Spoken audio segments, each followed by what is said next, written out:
ओम गुरु ब्रह्मा गुरु विष्णु गुरुदेव महेश्वर गुरु साक्षात्कार परब्रह्म तस्मै श्री गुरुवे नमः लोक माता पिता पार्वती परमेश्वर पद भद्रकाली माता नमो नमः लोक माता पिता पार्वती परमेश्वर हरि ओम చుననా ఇది వీరభద్ర ఛానల్. స్వామి వీరభద్రుడు ఆదేశంతో శ్రీ వీరభద్ర స్వామి భవిష్యత్తు గురించి హెచ్చరికని దాదాపు 73 పార్ట్స్ అయిపోయింది. ఇప్పుడు 74 పార్ట్స్ ఇట్లా చెప్పుకుంటూ ఉంటాను.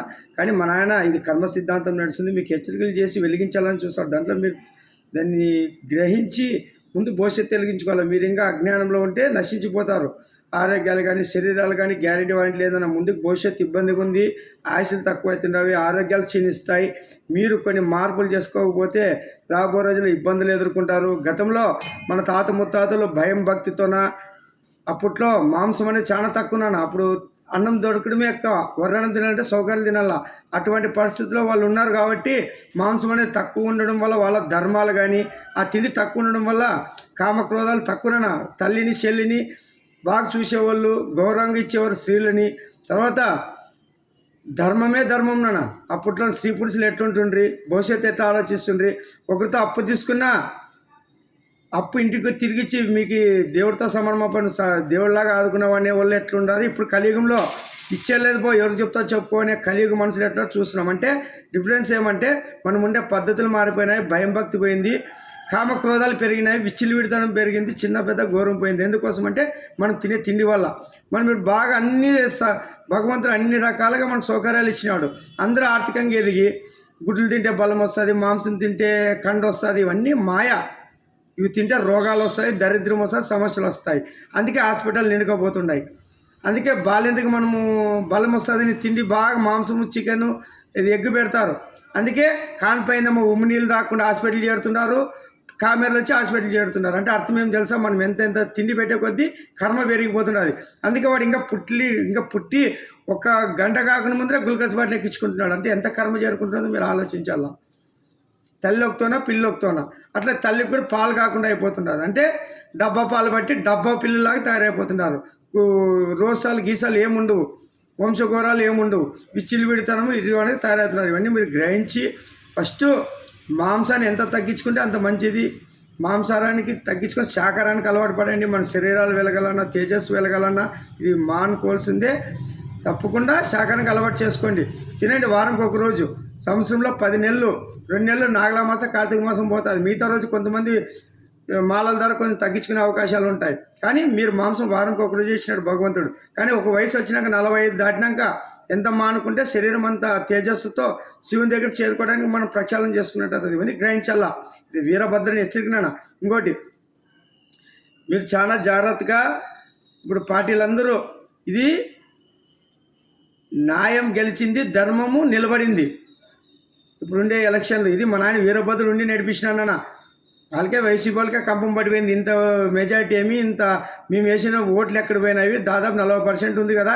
ఎందుకు ఓడిపోయింటే ఇది వీరభద్రుని విజయం. ఇది వీరభద్రుడు వెన్నుంటుండి పవన్ కళ్యాణ్ని కానీ, తర్వాత పురంధేశ్వరి కానీ, బీజేపీని కానీ, తర్వాత చంద్రబాబుని కానీ, లోకేష్ని, వీళ్ళందరినీ మోడీతో సహా మోడీ కూడా ఓడిపోయే టైంలో కూడా నిలబెట్టి గెలిపించినాడు. ఈరోజు చూసినాం కదా గేమ్ చేంజర్ ఆంధ్రప్రదేశ్. ఆంధ్రవేలో ఎట్లా పేయించినాడో మన ఆయన. అమరావతిని ఇప్పుడు మొదలు పెడుతున్నాడు, ఇంకా ఆపేవాడు ఎవడు ఉండు. ఆంధ్రప్రదేశ్ అంటే అమరావతి, అమరావతి అంటే ఆంధ్రప్రదేశ్. ఇది మన ఆయన దిశానిర్దేశంతో నిర్ణయం తీసుకుంది. మన ఆయన ఆజ్ఞతో జరుగుతుంది. శివుడు ఆజ్ఞ లేదే చీమైనా కుట్టదు. మీరు ఎక్కడ భ్రమలో ఉండారా నాన్న. ఇప్పుడు మన ఆయన వస్తున్నాడు వీరభద్ర వీరభోగ వసంతరాలై అమరావతి పీఠం మీద కూర్చొని ఈ భారతదేశం ఎట్లా పాలిస్తారు చూస్తారు. రాబోయే రోజుల్లో ప్రజాస్వామ్య ఎలక్షన్లు ఉండవు. ఇంకా ప్రజా ఎలక్షన్లు ఇవే చివరివి. అందుకే పవన్ కళ్యాణ్కి 21కి 21 2 పార్లమెంట్ ఇచ్చినాడు. ధర్మమైన నాయకుని ముఖ్యమంత్రితో ముగిస్తాడు, అక్కడ కూడా ధర్మమైన ప్రధానమంత్రితో ముగిస్తాడు. ఇప్పటి నుంచి ఐఏఎస్ ఐపీఎస్లు గవర్నమెంట్ ఉద్యోగస్తులతో ప్రజాస్వామ్యాన్ని నడుపుతారు మన ఆయన వీరభద్ర వీరభోగ వసంతరాయలు. ఎందుకంటే ఇప్పటికే మనకి వీళ్ళని ఎన్నుకొని ఎంత బాగా పండుతున్నామో 75 ఏళ్ళు చూస్తున్నాం. ఇప్పుడు అంతా రాజకీయం ఏమైపోయిందంటే పెట్టుబడి పెట్టు సంపాదించే వ్యాపారం అయిపోయింది, సేవ లేకుండా అయిపోయింది. 100 కోట్లు పెట్టి 1000 కోట్లు సంపాదించి, 1000 కోట్లు పెట్టి 50 కోట్లు సంపాదించి, లక్షల కోట్లు సంపాదించుకొని బ్లాక్ మనీ అయిపోయింది. ఎలక్షన్ జరపాలంటే 1,00,000 కోట్లు కావాలా. ఎలక్షన్ జరిగిన తర్వాత మళ్ళీ ఆపేకి దొరికితే బ్లాక్ మనీ ఎంత దొరుకుతుందో చూసినాం. దొరకకుండా ఎంత ప్రజలతో చేరేది చూస్తున్నాం. ఈ విధంగా అడ్డదిడ్డంగా సంపాదించి స్విస్ బ్యాంకులు అంతా అప్పట్లో నాయకులు పెట్టినారు. ఇప్పుడు వాళ్ళంతా బినామీలు పెట్టుకొని బినామీ ఫ్యాక్టరీలతో నడుపుతున్నారు. ఉదాహరణకి జగన్ గారికి ఏముండే అప్పుడు వాళ్ళు 2004 అప్పుడు వాళ్ళ నాన్న ఇల్లు తాకట్టుతోనే ఎలక్షన్లు మొదలు పెట్టినారు. 2004లో ఓడిపోయింటే వాళ్ళ పరిస్థితి చాలా వేరే రకంగా ఉండ. కానీ ఆయన గెలిచిన తర్వాత ఏ విధంగా మళ్ళీ ఎదిగినారు, ఇవన్నీ అన్ని లక్షల కోట్లు ఎట్లా వచ్చినాయి, ఇన్ని ప్యాలెస్లు ఎట్లా వచ్చాయని ప్రజాధనంతోనే. ఇదేమి వ్యాపారం అంతా మేము కాదు, తరతరాల నుంచి ఏమి పెద్ద వ్యాపారస్తులు ఏం కాదు. వాళ్ళు నమ్ముకునింది అరాచకంతో ఏలిన వాళ్ళకి గుణపాఠం నేర్పుతాడు మన ఆయన.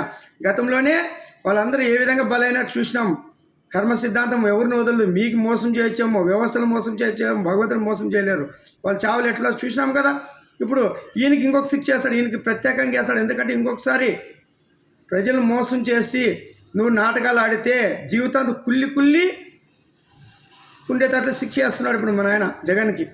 ఎందుకంటే ఒకరికి ఒక పనిష్మెంట్ ఉంటుందని ఈయన ఎంత నమ్మకంతో ఎంతమందిని ఈయన మోసం చేసి నమ్మక ద్రోహం చేసినాడు. కాబట్టి ఈరోజు మన ఆయన నిలబెట్టి ఓడించినాడు.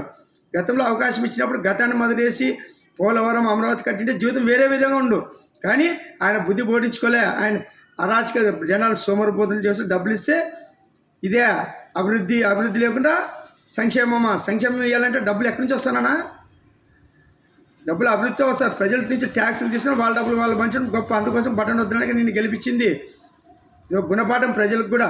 ప్రజలు ఏం మారలే. మన ఆయన మీరు 13 తారీఖు ఓటేసి చూసినాడు, 4వ తారీఖు తీర్పిచ్చినాడు జూన్ 4కి. ఇది మన ఆయన విజయం, వీరభద్ర విజయం. ధర్మాన్ని గెలిపించినాడు, న్యాయాన్ని నిలబెట్టినాడు.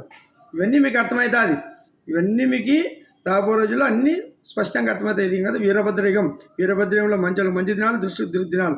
జయ వీరభద్ర సార్ నమో మరియు